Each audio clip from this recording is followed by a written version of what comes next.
Everybody on the pro, hey everybody on the pro forum. Okay, so here's something, a little Photoshop trick that I catch myself doing a lot. All right, now it's because, you know, this time of year doing a lot of seniors. They come in, they are on the homecoming court, and every one of them on these courts have these big fancy hats. All right, so you know there's just not a lot of ways to get the light underneath the hat, you know, and this kind of stuff. So I don't know if you can see this through the movie, but this area here below her mouth is obviously brighter than the area underneath her eyes.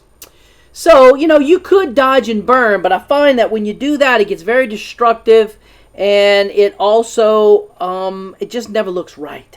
So here's what I do. First of all, Control M, I go to Control M to open up curves. I click in this area underneath her eye. I'm literally clicking on it. And if you notice, the line in curves, there's a little circle that's floating back and forth, back and forth. This is showing me the area of that line where I'm clicking. So I go over to this area and I lighten it up. Forget about everything else you see on the screen, because all I want to do is get that area underneath her eyes to the degree of lightness that I want. Click OK. Go over to my history palette. Click the little arrow with the circle next to this curved state that I just created, and then undo it by backing up one. So notice that that's a paintbrush with an arrow.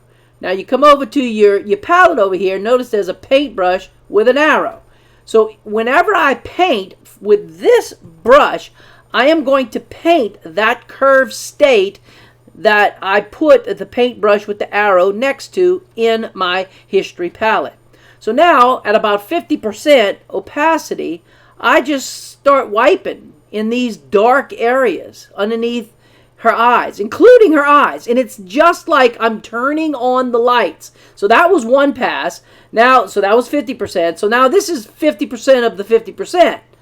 All right? And I continue to do that until I get those dark areas where I want. I'm liking that. That's starting to look real even with what's going on underneath her lip. Now the area underneath her lip is still a little too bright, and I click here. Notice that little ball bouncing up and down again in curves shows me that this is the area that represents this lighter area. So I grab that and I pull it down just a little bit. Click OK, go back to my history palette, change the little paintbrush with the arrow to this other curved state, and then undo it. Take my little paintbrush with the curve, with the arrow backing up, normal, 50%, and I just paint these lighter areas now. Right in here, right in here, right in here, underneath her lip. And now you can see that this has evened out her face, making it look like I was able to get that light up underneath the hat, when in actuality, it's all been manipulated in Photoshop. Watch. Let me back up to before I started this. This is before, and this is after.